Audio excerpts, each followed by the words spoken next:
Thank you for taking time out with Premier Sports Officials Association and NFHS, NHSOA, training tape number 6 for baseball.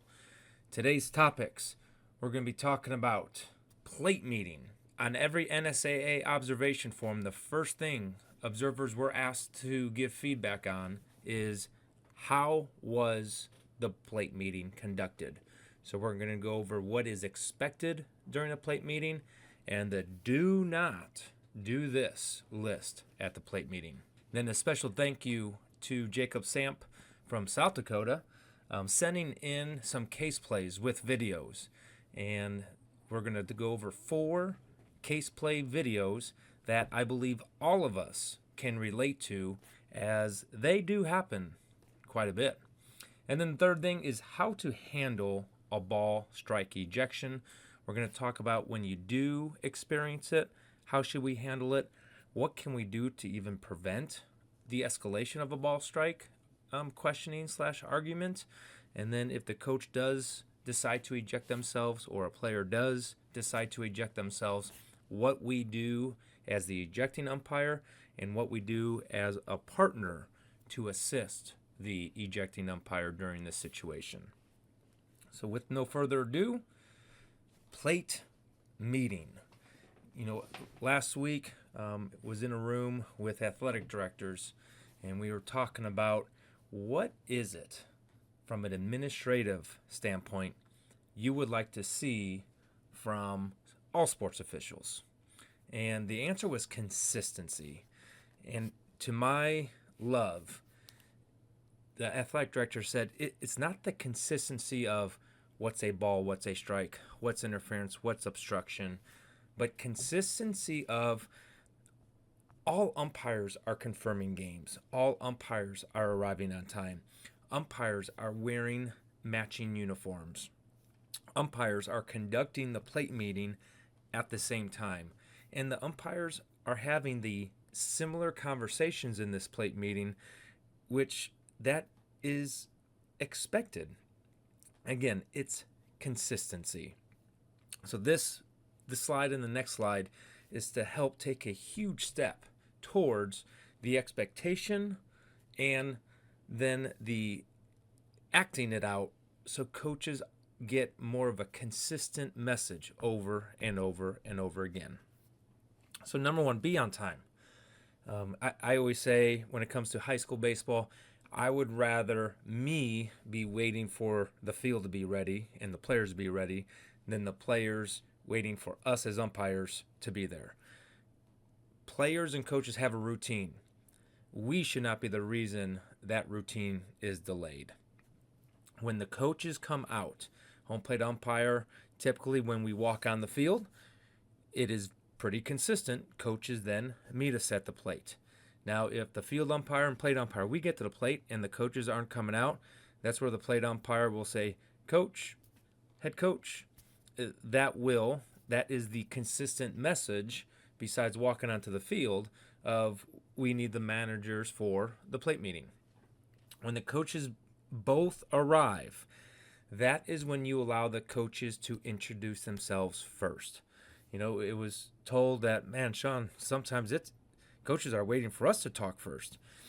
I want to allow the coaches the opportunity to talk first and introduce themselves. That is setting the expectation of human behavior. As this game develops, coach, you are coming out to us as umpires. We want you to talk first.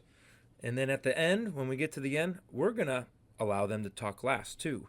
If you want to diffuse and handle some tough situations, it's let the coach talk first, let them have the last word, and then go your separate ways. If we are consistent with this at the plate meeting, it is amazing how human behavior will understand what's going on, and that's what will happen during the game.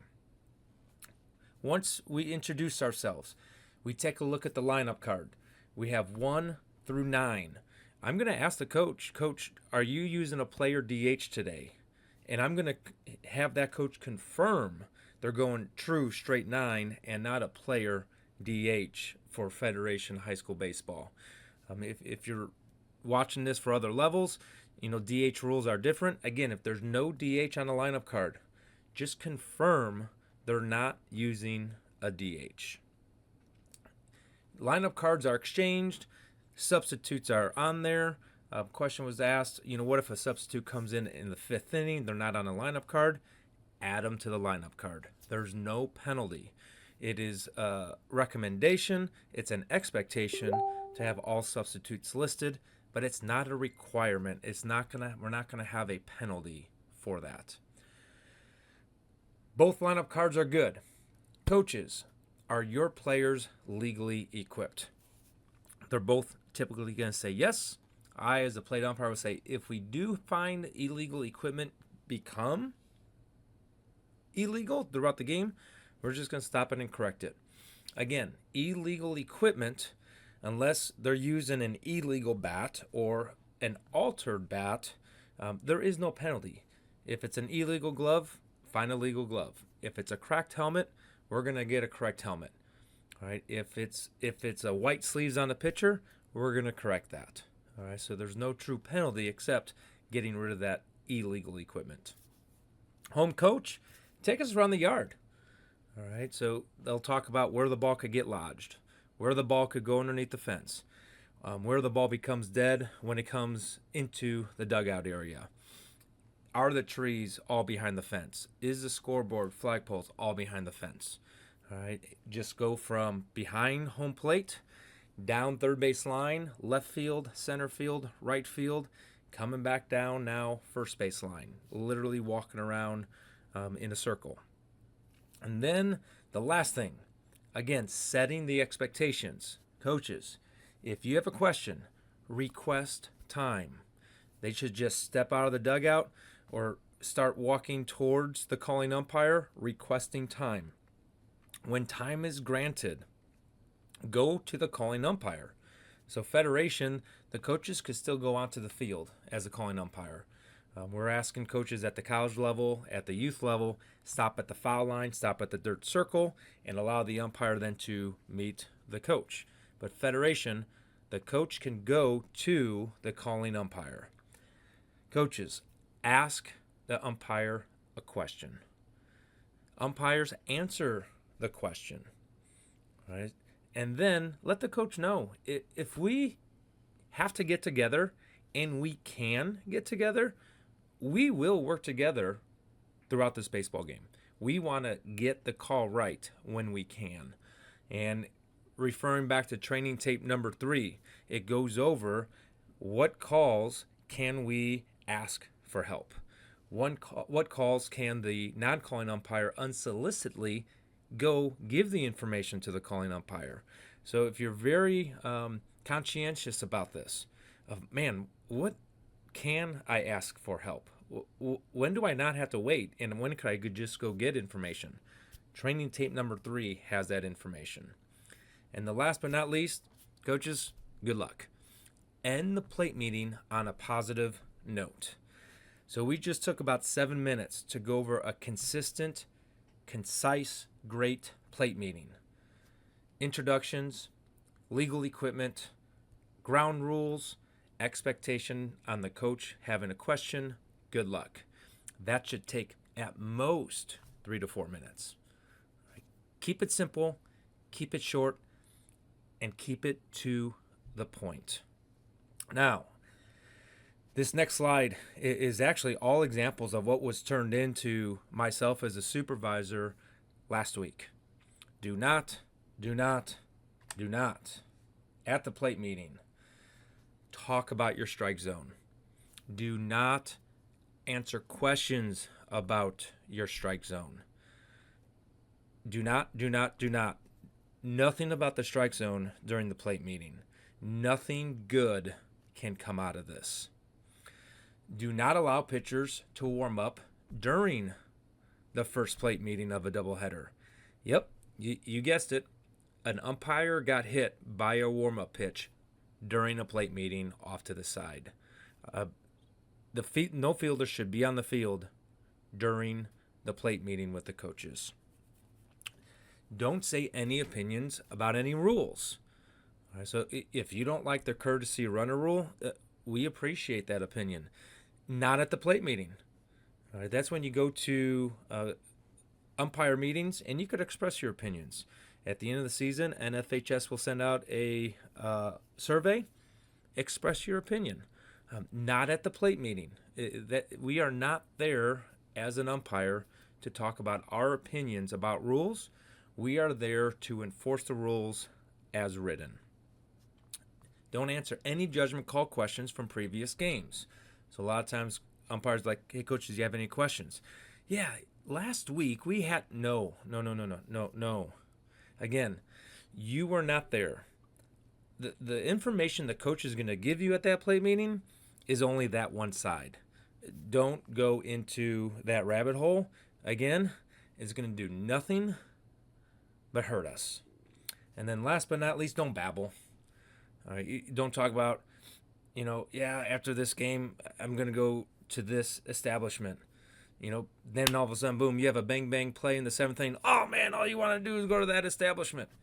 Don't babble. Coaches are competitive. And when they make those comments, it's not personal, but we open up the floodgates if we do babble. So do not talk about the strike zone. Do not let the players warm up. Do not talk about opinions, and do not talk about calls from other previous games. Less is more. Stick to these 5 items: introduction, legal equipment, ground rules, how to handle questions throughout a game, positive, good luck. All right, now some case plays. Once again, I really appreciate these plays being turned into myself from another high school umpire and a college umpire that works with us. So we'll talk about the case play, and then we have video of the case play. So no runners on base, and the ball is hit towards the fence from center field to right field line. Whose call is it on a close home run / ground rule double? So this is considered a trouble ball. So we talked about this in, I believe, training tape number 2 when we talked about a position. Right? When will that umpire in a position remain out and that home plate umpire take that one single runner all the way around the diamond? This is a case play. Right? A trouble ball that is center field straight back to the right field line. We want the umpire who's closest to get an angle, get set, get stopped, and rule home run and ground rule double. So let's take a look at the video of when the field umpire from the A position should go out to rule on the play. No runners on base. Fly ball. Straight back center fielders going straight to the fence. And there's the ball. Home run ball. So this is a unique field with the trees so near the fence line. So again, we talk about ground rules. Are there any trees overhanging? If so, are we playing it as a ground rule double? Are we playing it as a home run? And that should be determined by the line of demarcation. So if the hanging trees are above the line of demarcation, home run. On this field, there are no branches below the yellow line, but below the yellow line would be a ground rule double. All right, but this is a home run, so the calling umpire should have been the field umpire from position number A. All right, so both umpires are in the middle field. The plate umpire read this as a trouble ball, so he came out to watch this runner touch first base, touch second base. All right, so properly done, home plate umpire would run around the mound, first, second, third, see the touch at home, and field umpire, you're going out to look at that home run ball. Case play number 2. No runners on base, clean base hit to the right fielder, who has the play at second base. So the key word here is clean base hit to the right fielder. Since we don't have a trouble ball, we don't have a line drive that's going to be a dive, we don't have fielders converging. We don't have it going near the right field fair foul line. It's clean. All right. And that answer is the field umpire. Position A, clean base hit. Now we're going to get in. But this video is really going to tell us what's the proper mechanic so we could properly read this. So no runners on base again. Clean base hit to right field. And right now, this is what we call pause read. We are not reading the ball. We are reading this right fielder. Is this right fielder sprinting towards the fair foul line? Sprinting to catch it, diving catch, or sprinting to another fielder where we could have a collision of two fielders. All right, so as we play this, not sprinting. He is jogging towards this clean base hit. And we have the base umpire now going out. There's no reason to go out and rule on is this ball fair or foul, home run, ground rule double, trap or catch. Since there's not a tough judgment call, this field umpire should now be going inside for the back pick of the runner at first base, for the touch at first base. And if this right fielder bobbles this batted ball, now we're in a better position to get ahead of that runner. All right, so properly done would have been pause, read, not sprinting, I'm coming in. Right? It's just 1 second pause. And to make that second a quality second, we need to read the fielders, not the ball. Read the fielders. Case play number 3. What do we do when the ball leaves the field? Well, when does the ball leave the field? So here's the play. Runner on first, ground ball to the shortstop. Throw to second, then the throw to first, ball goes out of play. We have to process a lot of information in a very short amount of time. So number 1, safe at second, what's the award? The award would be 2 bases, time of throw, because the only time it's a 2-base award from the time of pitch is on the initial play by an infielder. The initial play was a throw from shortstop to second base. Now we have the second play. So now we need to know, all right, where was the runner? Safe at second. All right, we know they're at second. Where's the batter runner? Were they at first base already? Did they not get to first base already? We need to know that. And we'll take a look at the video on this judgment.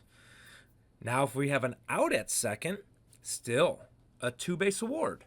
Just not for R1 anymore because R1 is out. Now, where was the batter runner at the time of the throw? Did they touch first?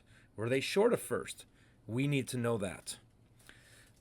Who's responsible for what? Field umpire. You're responsible for the runners. Right? You are force play slide rule. On the overthrow, did the runner make a feint attempt towards second? Did they not? Home plate umpire. You're assisting force play slide rule. You are helping, really owning runner's lane interference. Since your base umpire's in the middle of the field, you're helping with pull foot and swipe tag because you do have a much better angle at full put swipe tag. And then when the ball's thrown away, you have to remain with the ball. Did the ball go out of play? Did it stay in play? Did somebody from the dugout prevent it from going out of play? We need to know that ball status as a plate umpire. So now let's look at the play. Runner on first base, properly positioned in position B.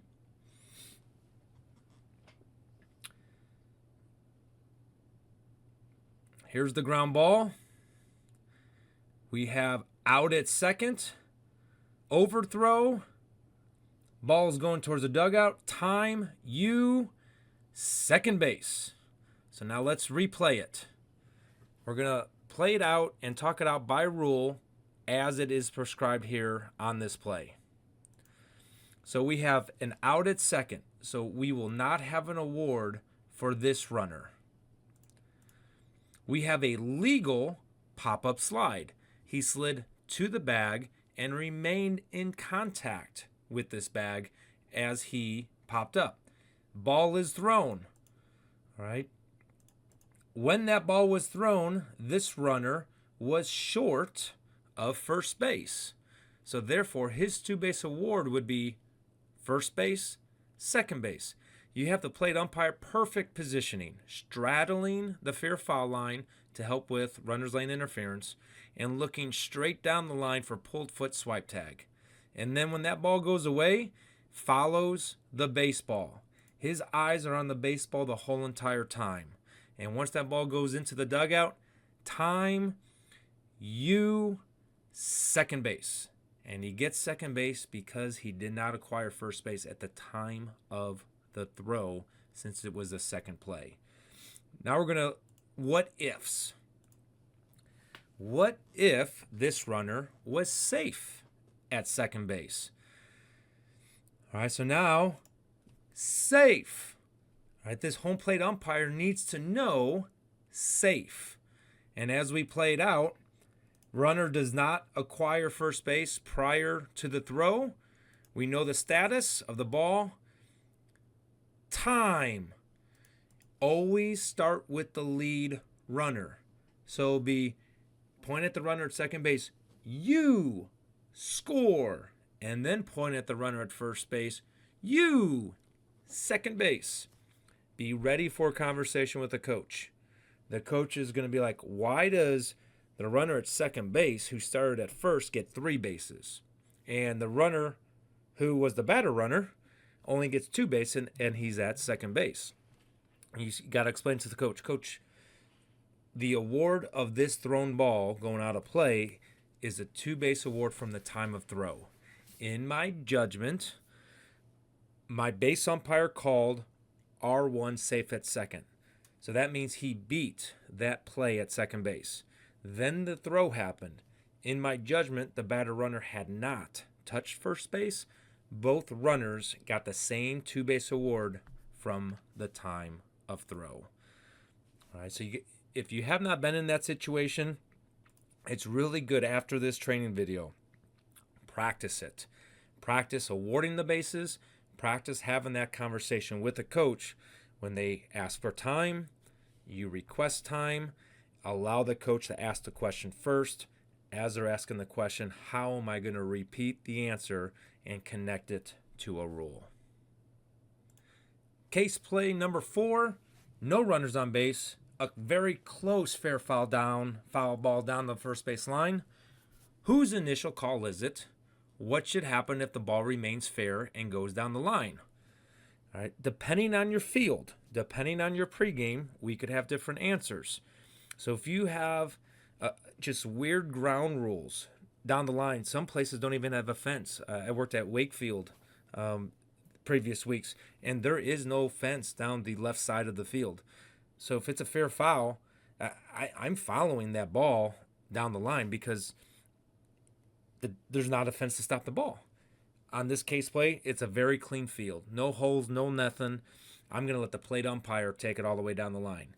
So if there is trouble down the line, no runners on base, base umpire, go with that ball. The plate umpire should have the mobility to watch that single runner around the diamond. So who has the fair foul call? The mechanic is this. Home plate umpires, you have all fair foul decisions up to the bag. If that line drive, bounding ball hits the bag or bounces over first base, it is the field umpire's call. Right? The line of demarcation is the glass plane right at the bag. Anything touching or going over first base with your partner on a position, it is his call. So now let's take a look at the play. No runners on base. Another good example, field umpires, when working a position, why we should be 8 to 10 feet behind the first baseman. Screaming line drive, right down the fair foul line, right down first base line. If this umpire started even with the first baseman, he would have slid right into his feet. Right? Even starting 8 to 10 feet behind, this is too close for my comfort. But We didn't get in the way of the first baseman. So this is a line drive beyond first base. So this base umpire is responsible for this fair foul. If it was touched by this first baseman's glove over fair territory, fair ball. If this ball landed on the line, inside the line, fair ball. As you see, there is no trouble down this field. So the base umpire, no reason to go out there and officiate this ball. No trouble, no judgment. But if there's a bunch of holes, or if there's no fence, or we have equipment on the warning track for some reason, now that's a good time to go with the baseball, because now there's going to be a judgment. So depending on the ground rules in the plate meeting, will determine the mechanics that we use in that game. And now for the big bang. Ball strike ejection. Number one, umpires, don't be aggressive, okay? When we're preventing, when we're warning, try to remain calm. I know it's difficult at times. Deep breath. Plate umpires, if a coach even starts leaving their position of the third base coaching box, coming out of the dugout, remind them they cannot leave their position to argue balls and strikes. They can't even leave their position to question a ball or strike. As we said in training tape number 3, I cannot go to my partner, hey, partner, was that pitch out of the strike zone? If we miss a pitch, we miss a pitch. Be confident. Get your tic-tac-toe like we discussed last week, and show the coach you are doing a very good job consistency balls and strikes. To prevent these situations, because it doesn't happen on one pitch, it's an escalation. Work with your catchers. Work with them early. Warming up. Hey, Bill, if he misses throughout this game and it's close, I'm going to let you know where he missed. Bill, your coach disagreed with that pitch. Do you have that as a strike? Oh, you don't? Okay. Hey, Bill, do you have that as a ball? Yeah, I had that as a ball. All right, thanks, man. Work with the catchers. All right. My favorite line, if a catcher disagrees with my ball call, hey, Bill, do you want me to call that a strike against you? And really quick, they'll be like, nope, I don't. All right, cool. Or, you want, I missed a pitch. Yeah, that's a strike, Sean. I want that called against us too. Now I know.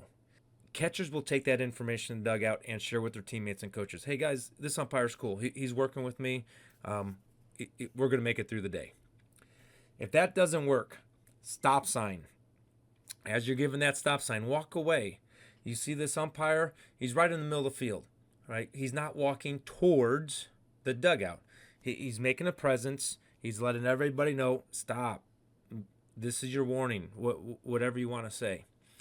If the coach does not take this, he has now earned an ejection. Step away as you eject. Then keep walking away. Partners, you know what's coming when a coach is leaving the position to talk/argue balls and strikes. Start walking towards your partner to help them out. Now let's take a look at the video. As we watch this video, we are not judging, is this a strike or is this not a strike? We don't have the look. It's a side angle, and it's amazing how one little switch of this camera could change how a pitch looks. So forget about, is this a strike or is this not a strike? A strike is called, and it's strike 3.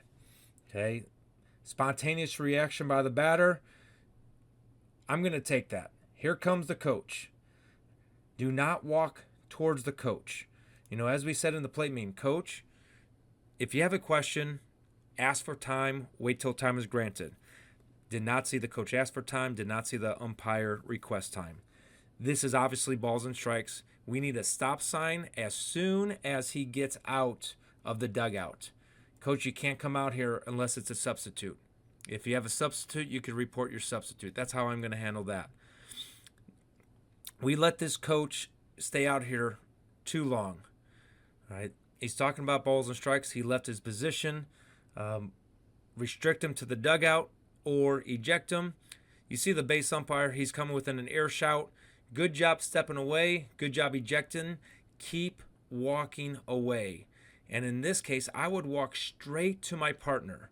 because I am now going to let my partner take that coach and direct the conversation to him and walk that coach back to the dugout. All right, so partners, when that coach is ejected, get in between them. You could push your plate umpire away and start walking the coach off the grounds of the field. Right? Do not let this coach stay on the field and prolong this. Ejecting umpire, turn away, throw away, walk away. Partner, come in between, walk the coach to the dugout. Don't stop there. Keep walking all the way to the dugout. They will follow you. Once they leave the dugout, leave all sight and sound from the field. Now we could play. All right, so we talk about writing down reports. Home plate umpire, you should be up this fair foul line, writing down top of the eighth, 2 outs, runner on first base after a strike 3. Coach left their position, argued balls and strikes, said this comment, ejected themselves out of the game. Coach continued to argue with my partner, whatever it is. But do not hurry back into this game because we can't start until this coach is gone. Walk away, stay away, start writing things down. That does it for our training tape number 6 for the NSAA NFHS high school baseball season. Umpires, take time this week. Practice your plate meeting at home. Eye contact and body language and spatial awareness is huge. If you do have an ejection situation, stay calm. It is the coach that ejected themselves. It is the player that ejected themselves. Step away, walk away, let your partner do the rest. Thank you for taking time out with PSOA. Until next time for training tape number 7, umpires, remember, you're only as good as your last call.